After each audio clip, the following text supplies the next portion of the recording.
Bien, bonjour, il m'a été demandé de vous parler de l'égalité des chances. Alors tout le monde est pour l'égalité des chances. Donc je vais essayer de dire les problèmes que ça pose, parce qu'il ne suffit pas qu'un principe de justice soit excellent pour qu'il ait des conséquences excellentes. Je vais donc peut-être refroidir l'ambiance qu'il peut y avoir dans ces deux jours. Alors, dans les sociétés, disons, d'ancien régime, l'égalité des chances n'existe pas parce que les inégalités sociales sont fondées sur la volonté divine, le fatum, le destin, la naissance pour l'essentiel. Si on est aristocrate, on meurt aristocrate, on épouse des aristocrates, et si on est mécréant, on finit mécréant, on ne change pas de position. C'est comme ça, et si on veut contester les inégalités, il faut s'en prendre à Dieu. D'ailleurs, on fait des cartes de religion pour essayer de discuter de tout ça.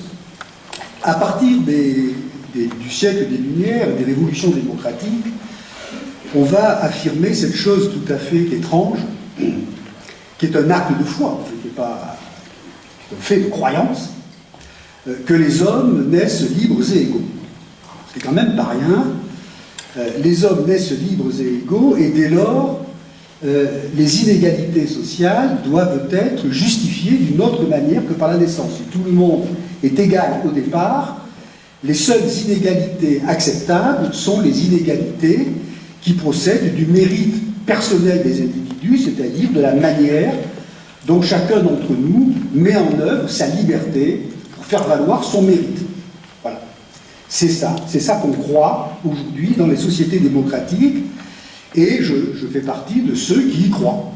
Tout simplement parce que si on n'y croit pas, il n'y a plus que le retour des héritages ou bien le tirage au sort, mais ça peut poser des problèmes. Je ne souhaite pas prendre l'avion avec un pilote tiré au sort. Donc, je préfère le système d'égalité des chances méritocratique dans lequel nous vivons, tout en sachant que l'égalité des chances méritocratiques, ce n'est pas l'égalité, c'est l'égalité des conditions d'accès aux inégalités. Autrement dit, dans les sociétés démocratiques, il y a des inégalités justes, c'est celles qui tiennent au mérite des individus lorsque les épreuves d'accès à ce mérite sont parfaitement indiscutables. Je vais prendre un exemple extrêmement simple. Si vous faites, en tout cas dans la plupart des pays, un sondage sur les revenus des sportifs, des footballeurs, la plupart des gens qui ne sont pas riches considèrent que le salaire de Messi et le salaire de Neymar sont parfaitement justifiés. Parce que leur mérite est incontestable.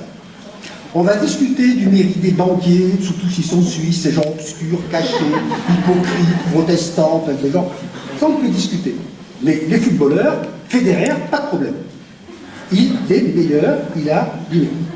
Mon médecin, il a du mérite, et moi-même, j'en suis pas dépourvu. Donc, il faut bien comprendre que derrière l'aspect peu sympa, romantique, l'égalité des chances, nanana, c'est une conception des inégalités justes. Alors ce modèle de justice, que je crois qu'il n'y en a pas d'autre dans les sociétés démocratiques, pose un certain nombre de problèmes que je distinguerai dans deux grandes familles. Il y a le problème des épreuves du modèle, c'est-à-dire à quel point il est difficile de le réaliser, et ça vous en savez, on en sait tous quelque chose, et j'insisterai aussi sur les paradoxes de ce modèle, c'est-à-dire sur le fait qu'une fois réalisé, ce modèle peut avoir des conséquences injustes. Ça, ce qui est assez, ça peut être assez troublant de voir qu'un principe de justice juste pourrait avoir des conséquences injustes. Alors, sur les épreuves de la méritocratie, tout étudiant qui a fait un peu de sociologie l'a appris comme une sorte de réflexe reptilien de la profession de sociologue. Ça ne marche pas. Voilà, ça ne marche pas. Je vais prendre un cas extrêmement simple, même quand l'école est gratuite, obligatoire, que tous les enseignants, ça c'est pour les Français, sortent de la même école, ont le même programme que le bac, que les examens sont faits de manière complètement neutre, etc. À la fin, ceux qui gagnent, c'est ceux dont les parents avaient déjà gagné. C'est-à-dire, à la fin, mieux vaut être un enfant de cadre supérieur et riche et cultivé qu'un enfant de travailleurs immigrés, pauvres et incultes. Voilà, c'est comme ça. Bon. À la fin, ça gagne. Alors autrefois, c'était assez commode parce qu'il y avait des écoles pour les uns et des écoles pour les autres. Bon. Mais, vous le savez, dans la plupart des sociétés démocratiques, au nom de l'égalité des chances, on a fortement massifié le système scolaire, on a fait rentrer tous les enfants dans l'école, on a fabriqué les conditions de l'égalité des chances. Alors ça a changé beaucoup de choses, en particulier le mode de constitution des inégalités. C'est-à-dire qu'on est passé de constitution des inégalités qui fait que dès le départ, vous êtes dans une école du peuple, dans une école de filles, dans une école de riches, dans une école de garçons, etc. Grosso modo, maintenant, vous êtes dans la même école, mais toutes les petites inégalités vont s'agréger, se multiplier pour produire à la fin à peu près les mêmes inégalités que dans l'ancien système. Autrefois, le système avait un avantage relatif, c'est que on considérait, les sondages et les enquêtes montrent que les gens considéraient que l'école était plutôt plus juste que la société. Maintenant, on en veut beaucoup à l'école, il y a une défiance à l'égard de l'école, parce que au fond, elle fait une promesse d'égalité des chances et elle ne la tient pas. Donc, on a plutôt plus de ressentiment à l'égard de l'école qu'autrefois. Alors, pourquoi ça ne marche pas? Bien parce que ce sont les petites inégalités qui se vengent. Les petites inégalités ne sont pas si petites, mais elles sont subtiles.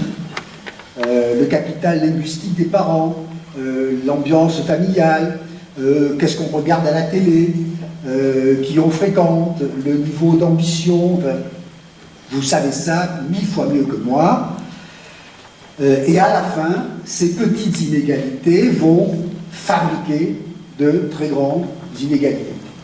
Et d'ailleurs, je voudrais signaler que quand on scolarise les enfants tôt, on révèle de plus en plus tôt ces inégalités.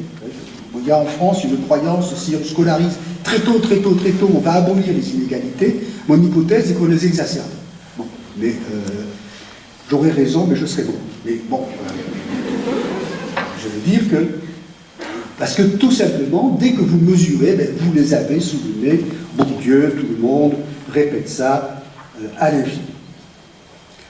Donc, et c'est une loi générale, je veux dire, ça vaut dans tous les pays du monde. Ça vaut dans tous les pays du monde. Mieux vaut être un enfant de riche, de classe supérieure, qu'un enfant de pauvre, y compris dans une école relativement égalitaire.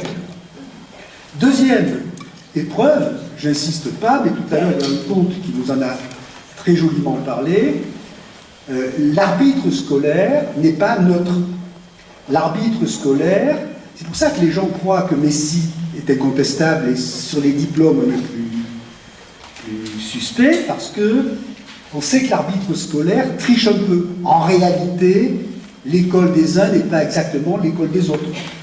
En réalité, si vous mettez les gosses de riches ensemble, ils vont être dans une dynamique de travail et de réussite plus forte que si vous mettez les pauvres ensemble. Bon.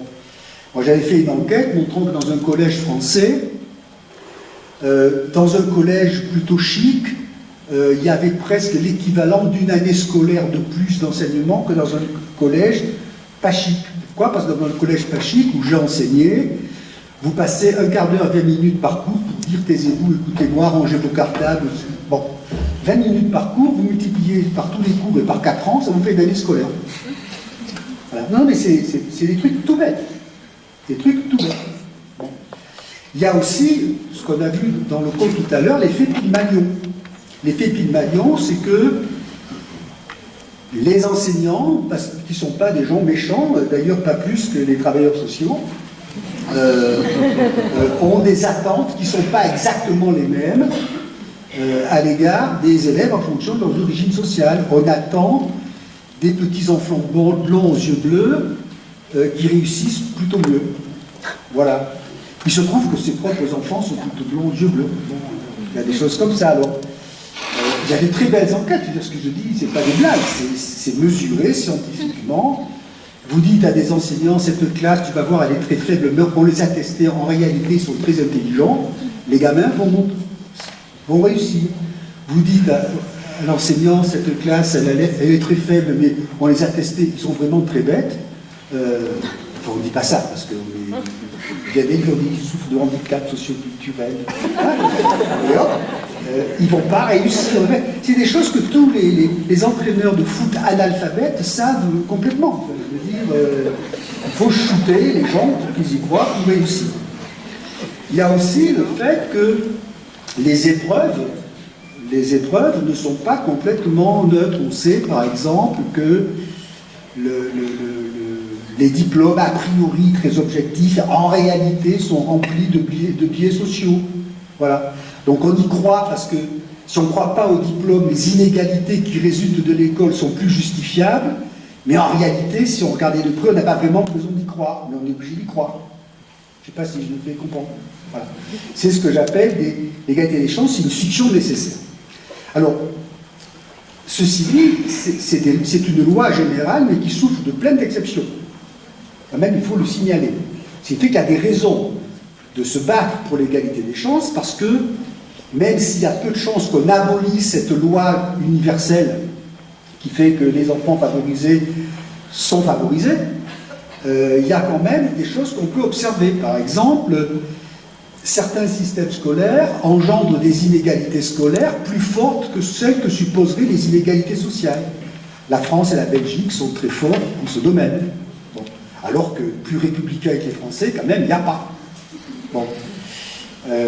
Les Chiliens, puisqu'il y a ici le Chili, ont un système ultralibéral et les inégalités scolaires qu'ils engendrent, enfin, l'indice de l'influence du statut du père sur la réussite scolaire au Chili est le même qu'en France.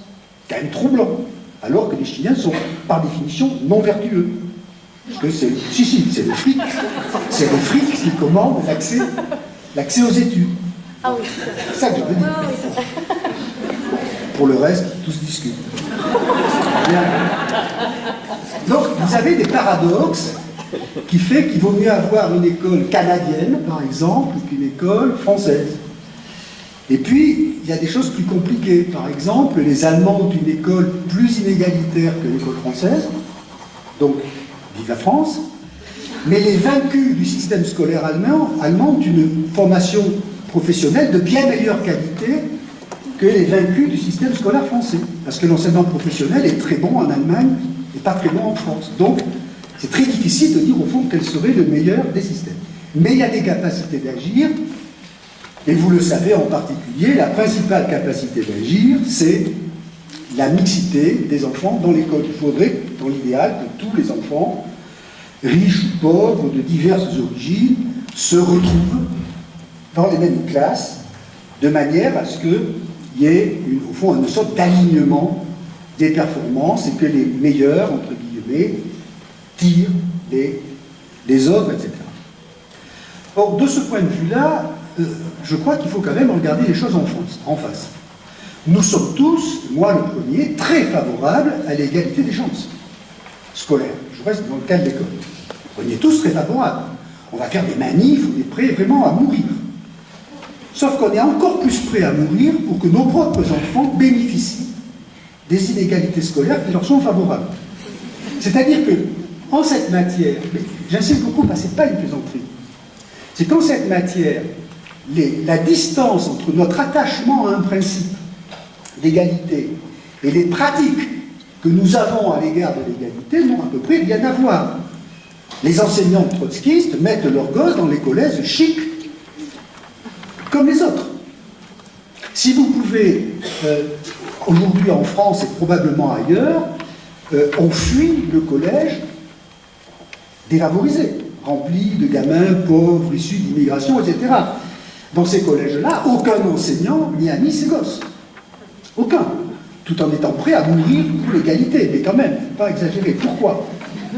Parce que, évidemment, dans un système méritocratique, les diplômes jouant un rôle tellement décisif sur l'avenir des enfants, il n'est pas question de renoncer aux inégalités de diplôme qui jouent un rôle si décisif. Je veux dire, la valeur d'un diplôme, ça nous plaît ou ça ne nous plaît pas, elle tient à sa rareté et à sa sélectivité. Il y a eu en France une réforme l'an dernier qui s'appelait Parcoursup. Mon université a été occupée contre la sélection par les étudiants de Sciences Po ultra sélectionnés. Ça ne leur posait aucun problème de venir se battre contre la sélection des autres, tout en ne mettant pas en cause leur propre sélection, à eux. Donc, l'idée selon laquelle les catégories sociales qui bénéficient de l'égalité des chances méritocratiques seraient disposées à ce qu'elles se réalisent vraiment, et c'est pas vrai, c'est tout simplement pas vrai. On a défendu les classes de latin, les classes européennes, les classes bilingues, et quand ça marche pas dans le public, on va dans le privé, point. Enfin, je veux dire, c'est pas compliqué. Et on pourrait montrer ça sur les politiques de santé, sur les tas de politiques. En réalité, il n'est pas évident que nous ne préférions pas l'inégalité à l'égalité. Ce qui ne veut pas dire qu'il ne faut rien faire, mais ce qui veut dire que l'élu qui déciderait de dire j'ai deux collèges, un populaire et un bourgeois, et je vais mélanger les deux publics, le populaire et le bourgeois, est sûr de perdre les élections suivantes. Les bourgeois ne pardonneront pas, et les populaires ne tiendront pas grâce. Donc il ne fait pas. Je ne sais pas si je pourrais être plus clair. En tout cas, je ne connais pas la situation à Lausanne, qui est probablement tout à fait exceptionnelle, mais dans le reste du monde, c'est comme ça que ça marche. Alors qu'est-ce qu'il faudrait faire en principe? Vous voyez bien que l'accomplissement de l'égalité des chances méritocratiques, ça serait quelque chose de encore plus difficile à réaliser que le communisme. Et comme le communisme, ça n'a pas formidablement marché quand même, ça serait encore... Parce que ça supposerait tout simplement, l'abolition de l'héritage, et là,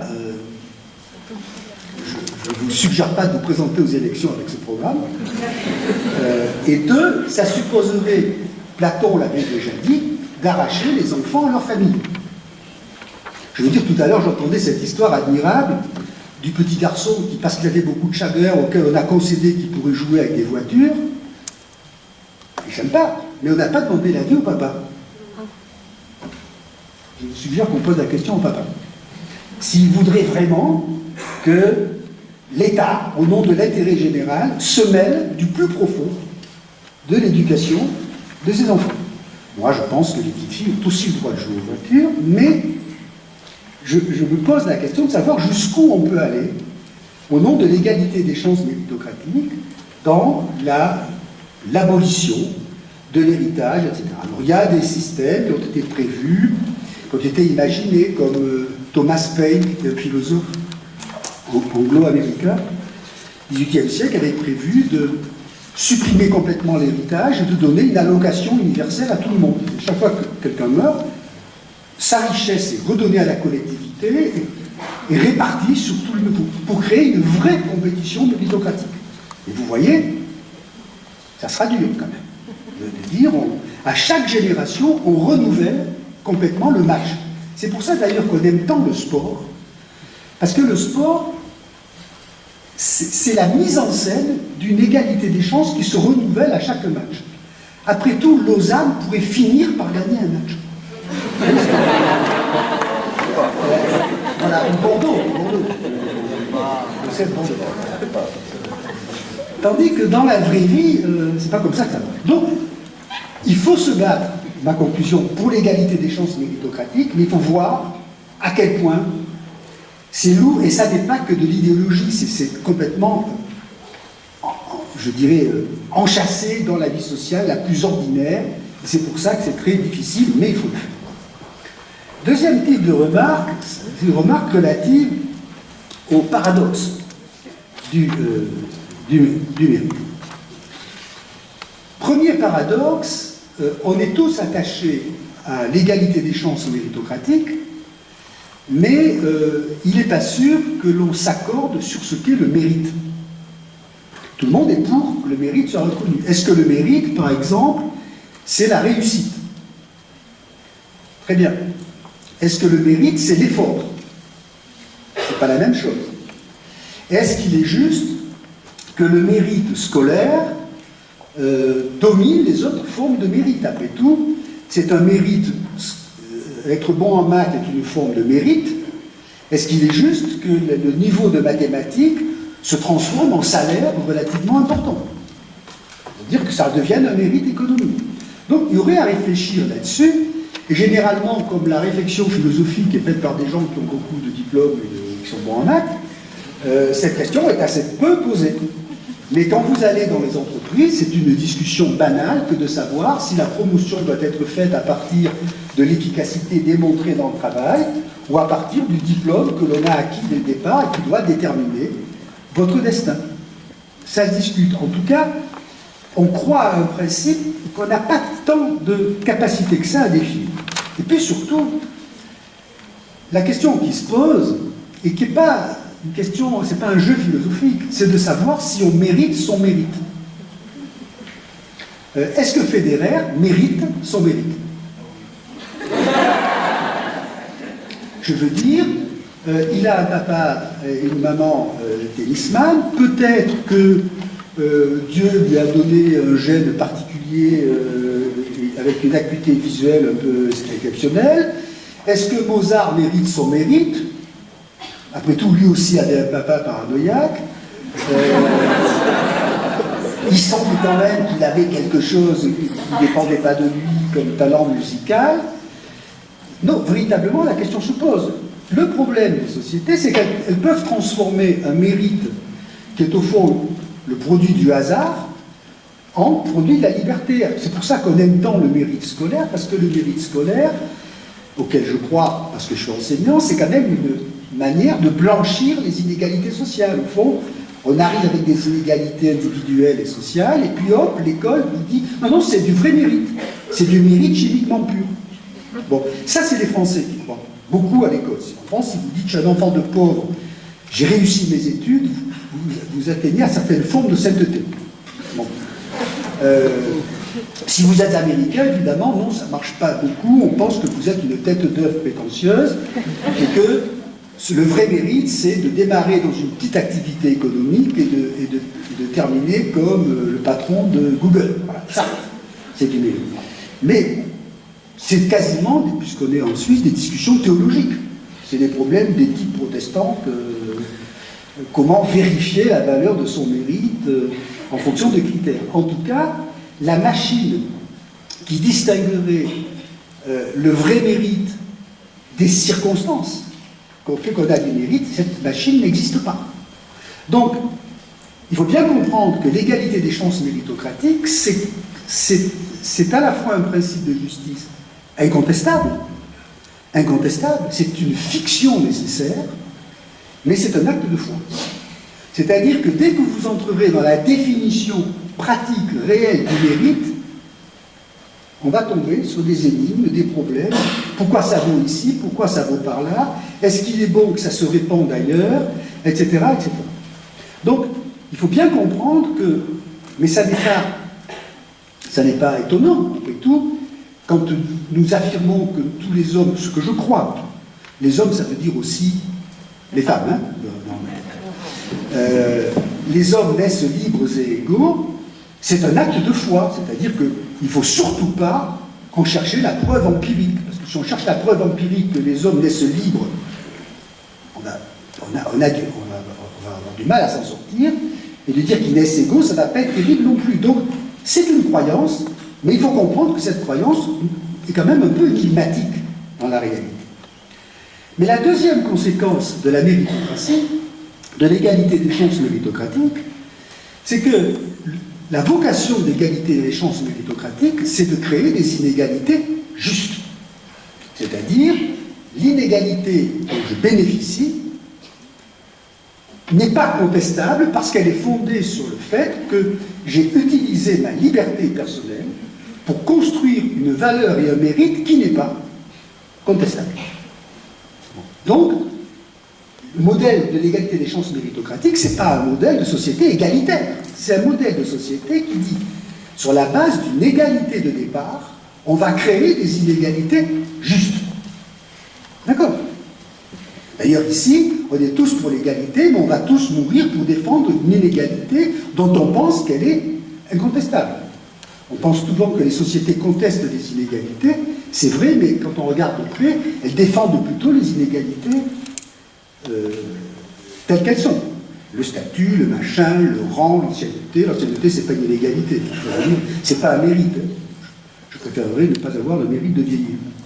Donc, vous êtes dans un système qui dit on va fabriquer des inégalités justes. Donc, c'est un monde, le modèle de l'égalité des chances méritocratiques est un modèle vainqueur-vaincu. Il y a une compétition, elle est équitable, les vainqueurs bénéficient d'inégalités incontestables, les vaincus bénéficient d'inégalités incontestables. Alors, de ce point de vue-là, l'orgueil, les modèles méritocratiques. Alors, je voudrais préciser que plus les sociétés croient au mérite, plus elles sont inégalitaires. J'ai fait ces travaux avec Marie Dubu, on dispose d'enquêtes internationales qui s'appellent l'ISSP. Plus une société vous dit « je vis dans une société où le mérite est reconnu », plus les gens vous répondent « les inégalités de la société sont acceptables ». Les champions du monde, évidemment, c'est les États-Unis. Les États-Unis, qui ont une amplitude d'inégalité de 1 à 7 entre les 10% les plus riches et les 10% les plus pauvres, pensent être une société moins injuste que la France, qui a une inégalité de 1 à 4, ou que la Norvège, qui a une inégalité de 1 à 2,5. Donc, il faut bien le comprendre. C'est pas l'égalité des chances, là on rabâche, mais c'est un modèle. Pensez au foot. C'est un modèle. Le vainqueur prend la prime. Bon. Donc, l'égalité des chances méritocratiques, c'est un modèle qui fonde l'orgueil des vainqueurs. Je mérite ce que j'ai gagné. Ce qui fait d'ailleurs que, historiquement, il y a eu des conceptions assez darwiniennes de l'égalité des chances. Au fond, c'était comme la lutte pour la vie, les meilleurs gagnent, et créer une sorte d'aristocratie naturelle dans une compétition équitable. Les conséquences, on le voit bien aujourd'hui, c'est l'obscénité des vainqueurs. Quand même, je ne vais pas vous faire du Piketty, mais les 0,1% quand même raflent la mise, mais alors, sans état d'âme. En disant, mais... et c'est vrai, sans état d'âme. Après tout, le fondateur de Google, il a volé personne. Il a été plus malin. Il peut rafler la mise. Donc il y a une forme. S'il n'y a plus l'éthique protestante et l'hypocrisie derrière où je cache mon fric pour ne pas écraser les autres, excusez-moi de dire ça, on peut y aller. Le mérite, ça justifie. Donc, c'est les stars du football, c'est les trucs. Alors, les vieilles aristocraties étaient aussi parfaitement obscènes, mais elles avaient une vague culpabilité, quelquefois, parce qu'elles savaient bien quand même qu'elles étaient pour rien. Les nouveaux riches, non. Ils peuvent y aller, franchement, parce qu'ils ont gagné et ils ne sont pas contestables. Mais au fond, c'est pas grave que les vainqueurs de la méritocratie soient fiers de leur victoire. C'est désagréable, mais c'est pas très grave. Ce qui est très ennuyeux, et j'insiste beaucoup là-dessus, c'est que dans un modèle d'égalité des chances méritocratiques, si les vainqueurs bénéficient des lauriers de leur victoire incontestable, les vaincus doivent assumer les conséquences de leur échec comme les conséquences d'un échec personnel. Je veux dire que si vous êtes inégal au terme d'une compétition méritocratique, si vous avez gagné, c'est grâce à vous. Si vous avez perdu, c'est grâce à vous. Et moi, je peux vous en parler parce que j'ai fait des enquêtes il y a très longtemps sur la classe ouvrière traditionnelle française dans la sidérurgie lorraine au début des années 80. Les gens vous disaient « j'ai pas fait d'études parce que dans la société capitaliste, nous, les enfants d'ouvriers, on n'a pas fait d'études, c'était pas pour nous. Et donc, je me suis retrouvé ouvrier comme mon père. J'ai refait des enquêtes sur la même question il y a 10 ans. Les gens disaient, j'ai pas fait d'études parce que je me suis planté à l'école, parce que j'ai fait le con à l'école, parce que j'ai échoué à l'école. C'est ma faute. C'est ma faute. Et c'est vrai que c'est leur faute. Pourquoi? Parce que dans la classe où ils étaient, il y a quand même des gamins qui ont réussi. Ce qui fait d'ailleurs que dans les établissements difficiles, la plupart des élèves détestent les bons élèves, parce que les bons élèves sont la preuve que c'est vous qui avez échoué. Je ne sais pas si je me fais comprendre. Bien. Donc, vous allez avoir un double phénomène. D'une part, une sorte de phénomène de haine de soi, c'est de ma faute. Enfin, de culpabilité, on va dire, c'est de ma faute. Et surtout, un phénomène de haine des autres. Parce que pour échapper, ça c'est du Nietzsche, mais pour échapper au ressentiment, pour échapper au mépris de soi-même, il ne vous reste qu'à détester les autres. Donc c'est la faute au prof, c'est la faute aux autres. Si vous ne croyez pas, allez sur les ronds-points de Gilets jaunes, ça n'est que ça. Ça n'est que, c'est la faute aux autres, aux élites, à tous ceux qui, à cause desquels. Alors, objectivement, ça peut être vrai. Mais il n'empêche qu'il y a toujours une manière d'échapper à cette culpabilité extrêmement lourde. Et mon hypothèse est que le succès des populismes, alors en France ça s'appelle Le Pen, Mélenchon, en Italie ça s'appelle Salvini, en Allemagne, en Angleterre Brexit, aux États-Unis Trump, etc. C'est quand même l'idée que d'une certaine façon, il faut attribuer, on est dans un système où on attribue son propre échec et à soi-même, et donc pour y échapper, il ne reste plus qu'à détester les élites, après tout pourquoi pas, mais aussi à détester les plus pauvres que soi. Car il va de soi que la seule manière d'avoir de la dignité dans un système de compétition de ce type, c'est que vous détestez les riches, d'accord? Mais vous détestez les plus pauvres que vous, qui ne méritent pas d'être aidés. Je rappelle que c'est sur cet argument qui consiste à blâmer les victimes que Margaret Thatcher a fait qu'un électorat populaire a voté pour elle, pour détruire l'État-providence dont bénéficieraient des gens qui ne le méritent pas, que Reagan a fait la même chose aux États-Unis et que Trump vient de faire un triomphe là-dessus, c'est-à-dire des pauvres votent pour un milliardaire qui va enrichir des milliardaires en disant on a tous quelque chose en commun, on déteste les Noirs. Voilà, c'est à peu près ça, l'alchimie. Alors, la Suisse est un pays très différent, mais il ne faut pas imaginer que vous n'êtes plus dans un système où on dit je suis pauvre à cause d'un système de classe, d'exploitation de classe, je suis travaillé, on pas payé comme on me doit, etc.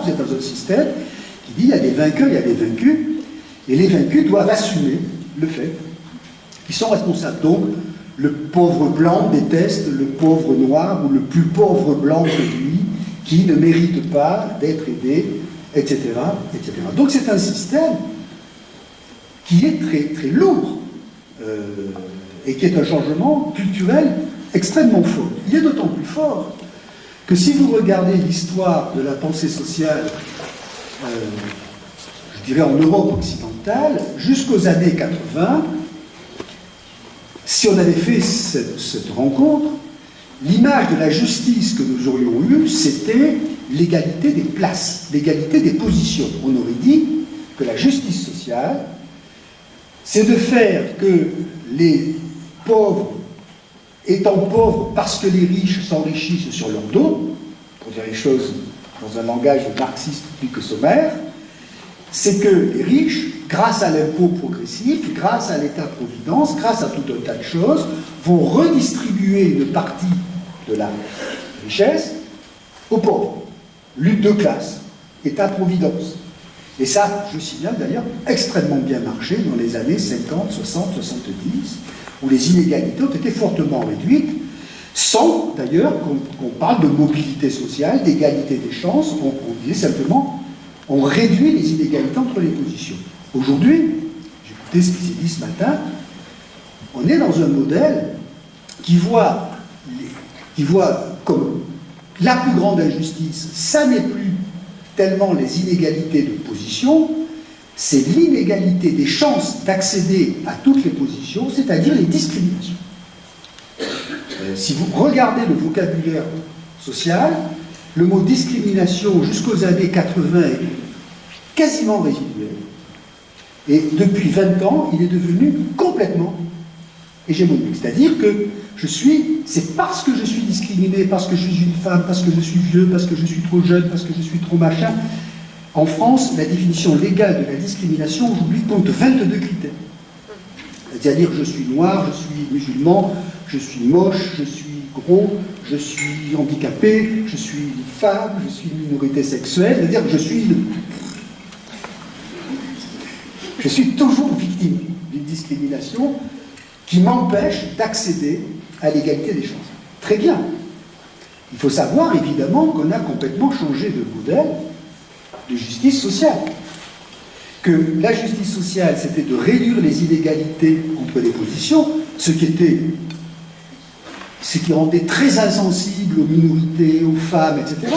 Je me rappelle du Parti communiste français dans les années 70, disant aux féministes, écoutez, vous devriez être un peu discrète parce que vous allez créer une ligne de fracture dans le front des travailleurs. Vous verrez, dans le monde communiste, il n'y aura plus de problème. En attendant, ça sera long. Bon. Aujourd'hui, tout le monde pense inégalité en termes de discrimination, c'est-à-dire dans ce modèle, qui n'est pas plus utopique que le modèle communiste, mais pas moins, qui consisterait à dire on va créer des conditions dans lesquelles l'accès à la compétition est parfaitement équitable, un peu comme, je dirais, dans un tournoi sportif. Hein, où on va créer quelque chose de ce style. Donc c'est un changement très profond c'est un changement très profond de modèle de justice. Alors non seulement il est indiscutable, je ne suis pas là pour le contester, mais il est aussi très difficile, j'ai essayé de le mettre en évidence, très difficile à réaliser, ça va être compliqué. Mais enfin, il n'y a aucune raison d'y renoncer. Je crois qu'il faut continuer à se battre pour l'égalité des chances, mais en même temps, on pourrait, j'y reviens, s'interroger sur les conséquences de ce modèle. Parce que les conséquences de ce modèle peuvent ne pas être aussi bonnes qu'on le suppose. J'ai d'abord expliqué que ce modèle crée une tension psychologique très particulière chez les vaincus de la compétition. Il faut quand même, je veux dire que si vous prenez les gilets jaunes, le mot de base des gilets jaunes, c'est pas on m'exploite, c'est on me méprise. C'est le sentiment de mépris. Je suis méprisé. Je suis méprisé par vous, par la télé, par la radio. Je suis méprisé tout le temps. C'est-à-dire que l'inégalité devient une blessure personnelle. Je vous souhaite, ce qui est d'ailleurs, soit c'est pas récupérable politiquement, soit quand c'est récupéré politiquement, c'est pire. Je signale très léger problème. Bon. Donc vous êtes dans cette logique. La deuxième conséquence, c'est que l'égalité des chances méritocratiques peut à son tour engendrer de nouvelles inégalités. Alors je vais là me rendre franchement odieux en donnant deux exemples. Je vais prendre des exemples aux États-Unis, parce que tout le monde détestant les États-Unis, ça va m'embêter. Les États-Unis ont mis en place, à partir des années 70, Johnson, successeur de Kennedy, a mis en place une politique, a continué la guerre du Vietnam, mais a par ailleurs mis en place des politiques de discrimination positive, donc au nom de l'égalité des chances, absolument radicales. Je veux dire qu'on a ouvert, vous n'imaginez pas ce que c'était que la ségrégation raciale aux États-Unis dans les années 60, on a ouvert les universités, les institutions, je ne dirais pas aux Noirs, pas aux Afro-Américains, comme on dit, mais il a ouvert aux plus méritants des Afro-Américains. Et ça a été formidable. Il s'est créé une bourgeoisie afro-américaine. Il s'est créé une élite afro-américaine. Les Afro-Américains ne sont pas des apax, des individus complètement aléatoires dans les universités. Il s'est même créé un président des États-Unis afro-américain. Si vous aviez dit ça à un Américain des années 60, j'aurais dit que l'invasion des Martiens était quand même plus vraisemblable que ça. C'est très bien, c'est très bien. C'est-à-dire que les plus méritants, les pauvres, ont gagné. C'est formidable. Mais si vous regardez la situation moyenne des Noirs aux États-Unis durant cette période, elle s'est profondément dégradée. Pourquoi ? Parce que vous aviez des ghettos américains, des ghettos noirs, dans lesquels il y avait, petit petites bourgeoisies, des classes moyennes, etc., etc. Tous ces gens ont été aspirés vers les élites noires et les autres se sont sous-prolétarisés de manière mécanique. Autrement dit, les inégalités à l'intérieur du monde noir sont beaucoup plus grandes aujourd'hui qu'elles l'étaient il y a 40 ans. Avec les politiques pénitentiaires extraordinaires, etc., etc. Donc, au fond, le modèle vainqueur-vaincu, il s'est renforcé. Au lieu d'élever le niveau de toute la communauté noire, on a permis à ceux qui le méritaient d'y échapper. Si je vous disais ça pour les femmes, je vais recevoir des tomates. Mais c'est vrai. Les inégalités hommes-femmes sur les 40 dernières années sont considérablement réduites. Alors dire ça, c'est prendre un risque, mais les statistiques sont ce qu'elles sont. Les femmes ont beaucoup réussi à l'école, beaucoup plus que les garçons, beaucoup plus à l'université que les garçons. Elles accèdent à des métiers auxquels elles n'accédaient pas. Les inégalités se sont statistiquement réduites. Mais les inégalités entre les femmes se sont creusées. Entre celles qui ont grimpé et celles qui sont retrouvées coincées, notamment avec la femme.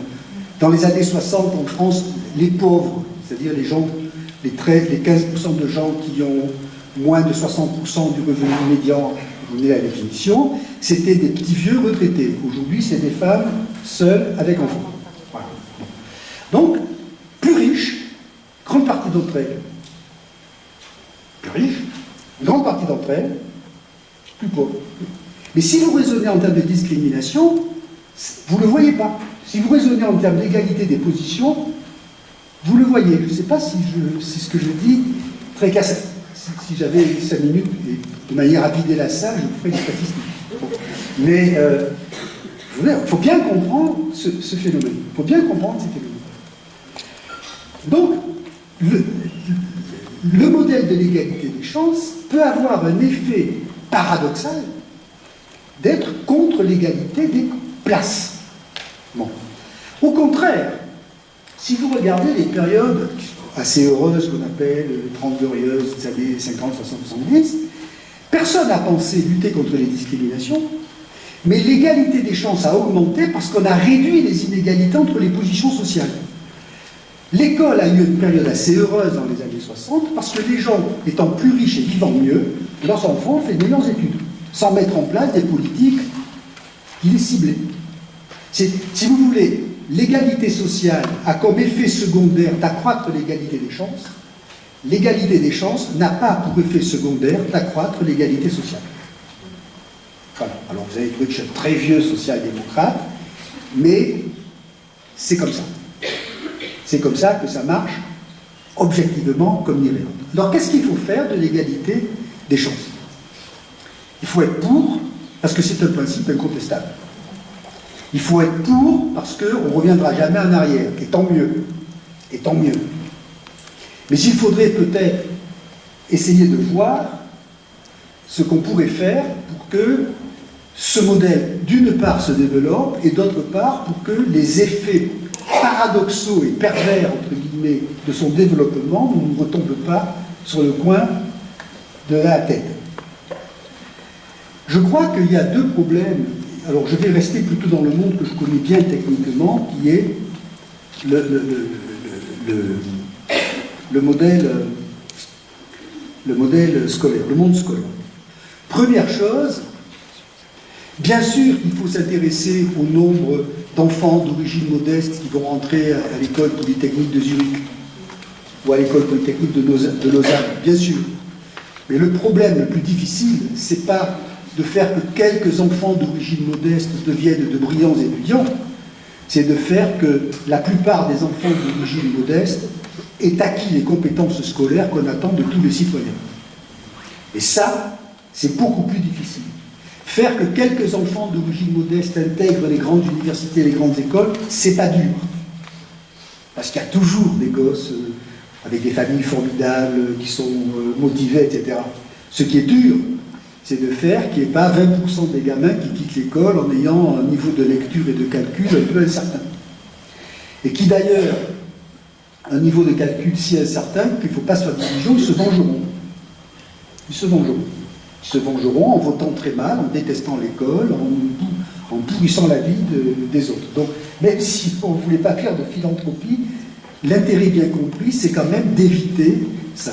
Donc je crois que la qualité de l'égalité sociale de base, la qualité de l'école de base, la qualité de l'école élémentaire est un enjeu absolument essentiel. Mon raisonnement est le même que celui que l'on a pour le salaire minimum. Je sais que les Suisses ne sont pas très chauds pour le salaire minimum, mais c'est-à-dire que, au fond, il y a un moment où il faut dire dans une société, vous serez payé au moins ça, quel que soit votre niveau de travail et de compétence. Eh bien, je crois qu'il faut dire, vous aurez au moins ce niveau de formation, ce niveau d'acquisition, quel que soit par ailleurs votre destin scolaire. Or, le modèle de l'égalité des chances est toujours un tropisme élitiste. Je ne peux pas m'empêcher de dire qu'on est très sensible, à juste titre, au fait qu'il n'y a pas beaucoup de femmes chez les dirigeants. On est très peu sensible au fait qu'il y a beaucoup de femmes chez les caissières de supermarchés. Très étrangement, ça paraît moins choquant dans l'opinion publique et les débats publics. Très étrangement, on va, en France en particulier, s'étonner du fait qu'il y ait peu d'enfants issus d'immigration dans les grandes écoles, polytechniques, écoles normales supérieures, etc. On ne va pas du tout s'étonner qu'il n'y ait que des enfants issus d'immigration dans les lycées professionnels qui conduisent vers des diplômes qui ne servent à rien. D'un côté, il s'agit de quelques centaines d'élèves, de l'autre, il s'agit de quelques centaines de milliers d'élèves. Donc, il faut bien faire attention à se défaire d'une manière de regarder l'égalité des chances uniquement par en haut. J'ajoute que moi, j'ai fait des enquêtes auprès des parents de milieu populaire. Quand je leur demandais ce qu'ils espéraient pour les études de leurs enfants, j'avais jamais entendu dire « j'espère que mes enfants vont faire l'école polytechnique ». Ils disaient « j'espère que mes enfants feront une formation professionnelle qui leur donnera du boulot et un boulot honorable à la fin ». Mais le modèle de l'égalité des chances suppose que chacun ait envie de gagner le tournoi de Roland-Garros. Enfin, c'est-à-dire de faire l'école polytechnique. Bon. Donc faisons très attention aux aspects un peu élitistes de ce modèle, qui part de l'idée que la société réellement juste serait celle dans laquelle les élites seraient à l'image de toute la société, en ne regardant plus ceux qui sont de l'autre côté. Et ça, c'est un effort politique extrêmement important, et d'autant plus volontariste et d'autant plus nécessaire que, je le répète, la demande d'égalité n'est pas aussi forte qu'on le suppose. Si je prends le cas français, chaque fois qu'il y a eu des politiques scolaires à vocation démocratique, c'est-à-dire favorisant les élèves les moins favorisés, elles se sont heurtées à une opposition à peu près constante. Des classes moyennes disant le niveau baisse, c'est l'effondrement, la culture disparaît, c'est-à-dire c'est Finkielkraut qui prend le relais, etc. Donc faisons très attention à penser que ce modèle est un modèle vainqueur-vaincu. Là, je m'appuie sur un philosophe américain bien connu, Rawls. Ce modèle est acceptable si le sort des perdants et des défavorisés est le meilleur possible. Autrement, c'est un modèle darwinien, que le meilleur gagne et Dieu pourvoira. C'est un modèle trumpien, si je peux dire, envoyer un langage moins sophistiqué. Donc, c'est très très important de bien comprendre que la priorité, c'est pas de faire que tout le monde puisse accéder au rang, c'est de faire que tout le monde en bas ait ce à quoi il a droit, c'est-à-dire à l'égalité sociale élémentaire. Par exemple, ça concerne peu la Suisse, mais en France, c'est beaucoup plus difficile de faire que la formation professionnelle débouche sur des vraies qualifications, des vrais emplois. C'est beaucoup plus compliqué que de faire que quelques enfants de quartiers défavorisés accèdent un jour à l'élite. En plus, on fait toujours l'hypothèse que les enfants du peuple accédant aux élites seront des dirigeants sympathiques. Qu'il s'agisse de femmes ou d'enfants issus d'immigration, la preuve n'en a jamais été apportée. On peut même imaginer le pire de tout, je ne dois rien à personne, donc je peux y aller. Il faut faire très attention à ça. Je crois que ce basculement est important. Je peux bien l'expliquer. On est dedans, on en est prisonnier, il n'y a pas le choix. Il faut défendre l'égalité des chances méritocratiques. Et ça ne suppose pas d'être aveugle. Ça ne suppose pas de répéter mécaniquement un certain nombre de mots d'ordre sans comprendre. Deuxième conséquence, évidemment, c'est l'idée qu'il faudrait multiplier les définitions du mérite. Si on est dans une société méritocratique, il n'est pas juste que le mérite que l'on a obtenu dans une sphère d'activité devienne un mérite universel. Autrement dit, le mérite scolaire est indispensable, il ne doit pas se transformer en puissance politique, économique, etc. Le mérite économique est indispensable, il ne doit pas se transformer en mérite politique, culturel, etc. Je viens de Bordeaux, et Bordeaux c'est le pays de Montesquieu. Et je crois, comme Montesquieu, que la société juste est une société qui distingue les sphères d'activité. Autrement dit, je peux gagner dans une sphère, ça ne doit pas supposer que je vais gagner dans toutes les autres sphères. Alors, ça a l'air de rien, mais par exemple, en termes éducatifs, nous devrions être capables de distinguer plusieurs formes de mérite. Dans le système scolaire français, être un élève généreux, sympathique, tolérant, capable de travailler avec les autres, c'est-à-dire de développer des qualités indispensables à la vie sociale, c'est du temps perdu. Parce que ça ne sera jamais reconnu. Je ne sais pas si... Ce qu'il faut, c'est être bon en maths. Bon. À côté, c'est peut-être une brûle, etc. Ça n'a aucune espèce d'importance. Donc, il faudrait que nous réfléchissions pas à abolir le principe de mérite, mais à multiplier peut-être les capacités de définir certaines sphères du mérite. Sur les discriminations, il faut aussi lutter contre les discriminations, ça va de soi, mais il ne faut pas imaginer que toutes les inégalités, on a longtemps pensé, je reviens en arrière, il y a 50 ans, on pensait qu'il n'y avait que des inégalités sociales et que les discriminations, c'était des petits trucs à côté. Bon. Aujourd'hui, on ne pense plus qu'en termes de discrimination, les inégalités sociales, ça devient des petits trucs à côté. Je crois qu'il faudrait être un peu raisonnable. Il y a beaucoup d'inégalités qui ne sont pas le produit de discrimination. Beaucoup d'inégalités sont des inégalités qui viennent des conditions de vie, des lieux de vie, des conditions de travail, et qui sont quand même un peu essentielles. Alors, luttons contre les discriminations, mais évitons par effet de mode de transférer le modèle discrimination sur toutes les inégalités. Moi, j'ai fait des travaux sur les personnes discriminées, pas sur les intellectuels qui parlent des personnes discriminées, pas sur les porte-paroles discriminés, sur les personnes discriminées, qui disent « je suis discriminé, mais mon voisin français dans le même HLM que moi, qui n'est pas discriminé, il s'en tire quand même pas tellement mieux. » C'est-à-dire qu'il est aussi mal payé, il est aussi embêté par les flics, etc., etc., etc. Donc, essayons quand même de rappeler que les inégalités sociales initiales de base sont quand même essentielles et que tout ne se joue pas dans la couleur des jouets que l'on donne aux enfants. Ce qui, d'ailleurs, rend le moralisme des vieilles assistantes sociales relatif, si je peux me permettre, de ce point de vue-là. Donc, l'idée que je voulais développer pour gâcher cette rencontre, c'est de dire l'inégalité des chances méritocratiques, c'est indiscutable, c'est pas un principe de justice contesté. Les sociétés démocratiques postulant l'égalité des individus sont des sociétés méritocratiques qui doivent valoriser l'égalité des chances. Premier point, ça ne sera pas simple. Ça ne sera pas simple, y compris parce que ce n'est pas évident qu'en tant qu'individus, nous désirions véritablement le modèle que nous condamnons par ailleurs. Mais ça n'est pas nouveau, après tout, on voulait... Ça n'a rien de bien original dans l'histoire. Mais deuxième chose qui est peut-être plus importante, c'est que ce modèle lui-même peut engendrer des inégalités, peut engendrer des injustices, en tout cas, dont il faudrait que nous tenions compte.